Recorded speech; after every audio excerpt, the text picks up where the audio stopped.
Perkenalkan, nama saya Franklin Billy Benjamin Manhutu. Saya berkuliah di ITB 3 Mambon, jurusan Teknik Informatika TI 1D. Bagaimanakah sikap saudara sebagai pemilik dan pemakai bahasa Indonesia dalam ikut serta mengemban fungsi bahasa Indonesia sebagai lambang identitas nasional? Baiklah, yang pertama menurut saya adalah kesetiaan bahasa yang mendorong masyarakat suatu bahasa mempertahankan bahasanya dan apabila perlu mencegah adanya pengaruh bahasa lain. Yang kedua, kebanggaan bahasa yang mendorong orang mengembangkan bahasanya dan menggunakannya sebagai lambang identitas dan kesatuan masyarakat. Yang ketiga, kesadaran adanya norma bahasa yang mendorong orang menggunakan bahasa dengan cermat dan santun, merupakan faktor yang sangat besar pengaruhnya terhadap perbuatannya, yaitu kegiatan menggunakan bahasa.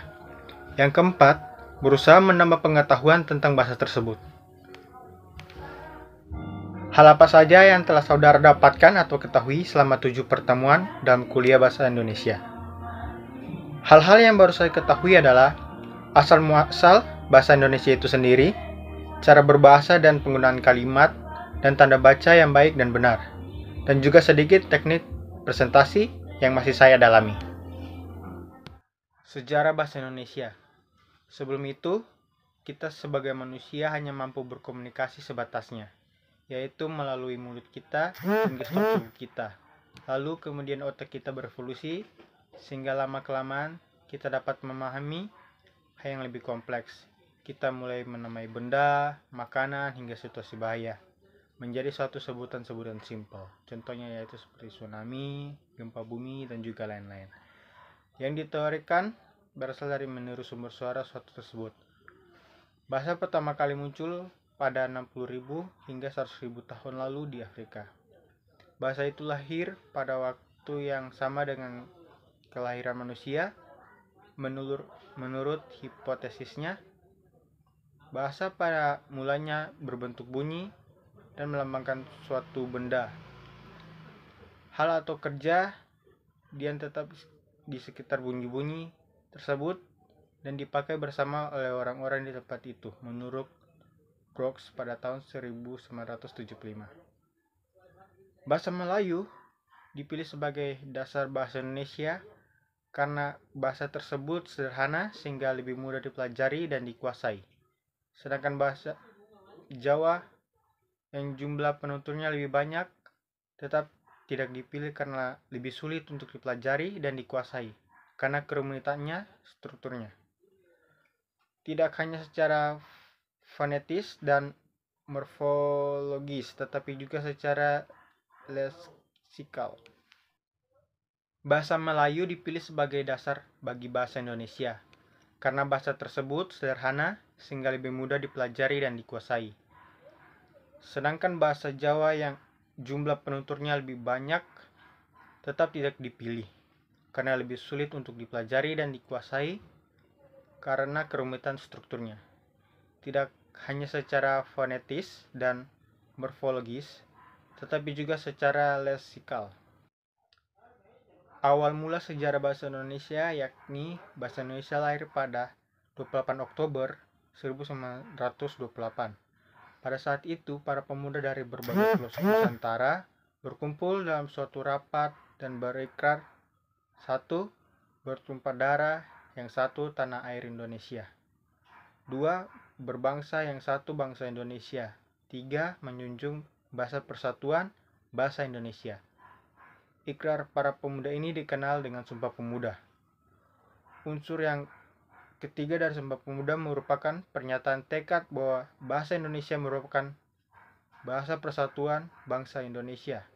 Bahasa Indonesia termasuk salah satu ragam bahasa Melayu. Bahasa Melayu Riau sebagai lingua franca.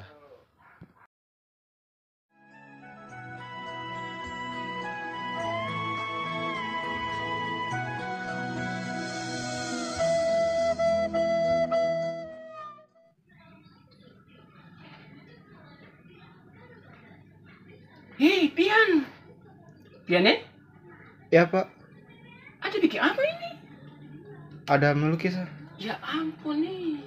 Stop dulu. Stop. Ayo stop. Stop dulu. Ini pensi lupa jam berapa nih? Iya jam 12. Ini jam kuliah. Jadi nyong stop dong. Ale mau stop kah bagaimana nih? Iya. Nanti terlambat tuh. Ada kuliah bahasa Indonesia tuh. Iya. Ya. Lalu ini stop, bereskan barang-barang ini dulu. Karena sebentar nih, kan jam 12 dia kan tinggal berapa menit lah. Tinggal 15 menit ini. Lalu siapkan diri tuh, lalu mau ke kuliah. Kuliah tuh serius sedikit, jangan bermain. Stop. Lukis itu penting, tapi ini lebih penting. Kuliah tuh, utamakan kuliah tuh, supaya masa depan tuh ada. Oke, bisa?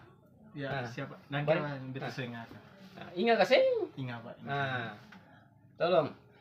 Tadi dijual.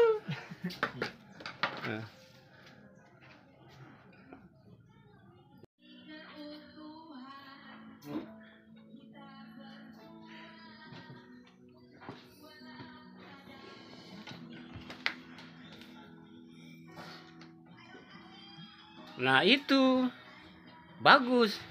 Nah, itu baru namanya, yang namanya anak mahasiswa yang baik. Mesti begitu. Ingat beta ingat lagi supaya pian pun jadwal itu ntar di depan meja belajar nih. Lalu jadi saya bantar habis kuliah nih. Lalu ada jadwal kuliah tuh ketika kamu bagus-bagus atau ada yang ketika itu print out kan. Oke? Nanti Bapak sekali dengan beta Pak, beta punya kuliah. Iya nyong. Oke, selamat berjuang bye-bye. Ya Pak. Oke.